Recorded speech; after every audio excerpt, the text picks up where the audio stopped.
This is how to delete a domain in InfinityFree. From your dashboard, select an account. Then you can go to domains and select the domain you want to delete. So for instance, this one. Then scroll down, go to domain settings, then click delete domain. And just click delete domain. Be sure you have backed up your files before deleting your domain. So we'll proceed to delete domain.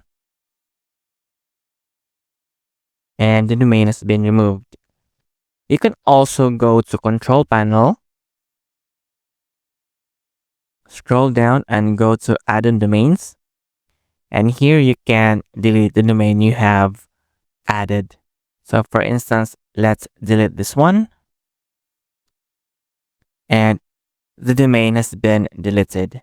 So this is how to delete a domain in InfinityFree.